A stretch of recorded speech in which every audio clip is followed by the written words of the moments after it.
Жөтелді үй жағында қалай емдеуге болады? Жөтелдің құрғақ және аллергиялық түрлері болса, оны емдеудің тәсілі өте көп. Емханаға барып екпе салдырудан бұрын үй жағдайында да жөтелден жазылуға болады. Жөтелдің үй жағдайында емдеудің ең тиімді 5 тәсілін айтатын боламын. Бірінші, сүт пен бал. Қатты ысымаған сүтке бал қосып ішу жұтқыншақты жұмсартып, жағымды әсер береді. Мұны мүмкіндігінше ұйықтар алдында ішкен дұрыс. Сонда тамақ жыбырлағанын азайтып, тыныш демалуға мүмкіндік береді. Ол үшін бір кесе немесе бір стакан сүтке 1-2 қасық бал, сосын саусақ ұшымен кішкене ас содасын қосу қажет.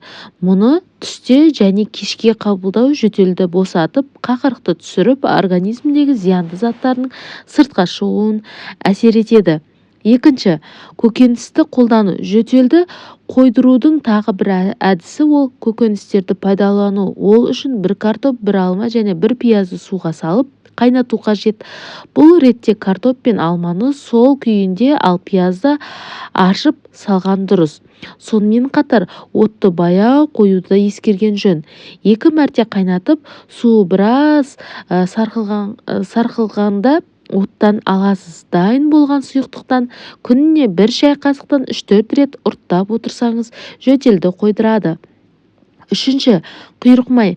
Қойдың құйрық майын ертіп пайдалану жөтелге дауа. Ол үшін құйрық майды ертіп, онымен алқым, арқа және 2 табанды сылап шығу керек. Сылаған соң мейлінше қымтанып, қалың жамылып демалған дұрыс. Жылы күйінде майдан 1 қасық ұрттау да жөтелді кетіруді жылдамдатады. Біраздан соң денеңіз жымсып, терлей бастайды. Себебі құйрық май ішке барған соң қолқаны жібітіп, жанды қинаған жөтел қақырыққа айналады. Ескерту: егер температураңыз болса, пайдаланбаған жөн. Бумен емделу.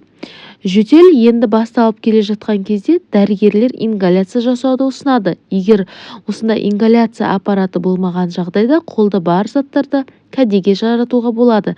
Мәселен, ас үй ыдысында тостақан не шұңғыл тарелка, ыстық су құйып, соған қарай еңкейіп, басыңызды сүлгімен қымтап алу керек.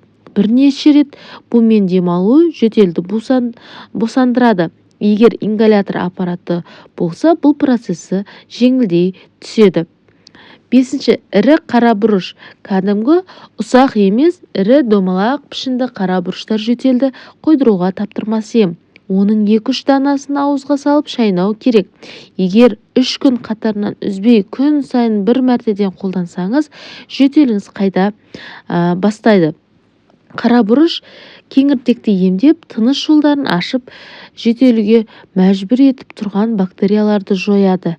Сондай-ақ қара бұрыш қайнатқан сүтке араластырып ішуге де болады.